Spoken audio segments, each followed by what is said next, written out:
I spent Martin Luther King Day sitting on a plane from New York to Los Angeles, watching the ceremony to honor him in Atlanta. I did not observe the coronation of white supremacy in Washington, D.C.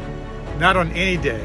Certainly not on this day. After a year of traveling the country on a book tour and conversation about Dr. King's legacy, I reflected on the pilgrimage of my past 12 months. I'm here at Ebenezer Baptist Church in Atlanta, where Dr. King preached. 1 year after Dr. King spoke here in New York, he was assassinated in Memphis. I'm here in Memphis at the site of the former Lorraine Motel, where Dr. Martin Luther King Jr. was assassinated. Dr. King's legacy has always carried special meaning for me. I was born in a segregated hospital in St. Louis, Missouri, on the anniversary of Dr. King's famous I Have a Dream speech. I marched with Coretta Scott King through the streets of Atlanta as a Grand Marshal of the King Parade in the 1990s. And I stood in a crowded stadium in Denver as the man who would become the first black president of the United States accepted his party's nomination on my birthday, August 28th, 2008. But the young black pastor who spoke out against the Vietnam War, condemned police brutality, demanded racial compensation for black people, supported a national guaranteed income,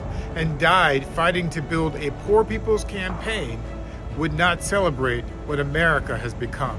Too many parts of the country have abandoned his dream. Alabama and Mississippi still soil this sacred day by commemorating a Confederate traitor, and dozens of other states, in and out of the Deep South, have thrown their support behind a man who vows openly that he will revive and repair the symbols and the practices of the old Confederacy. Dr. King knew that racial justice was never popular in America. In an August 1966 poll, 63% of Americans said they had an unfavorable opinion of him. But he kept fighting. There comes a time when you must take a position that is neither safe, nor politic, nor popular, but you must do it because it is right, he said. King's courage in the 1960s offers us a lesson for our troubled times in the 2020s. Dr. King was willing to persist in the face of criticism, insults, attacks, death threats, and assassination attempts because he knew he stood on the right side of history. He knew that might does not equal right.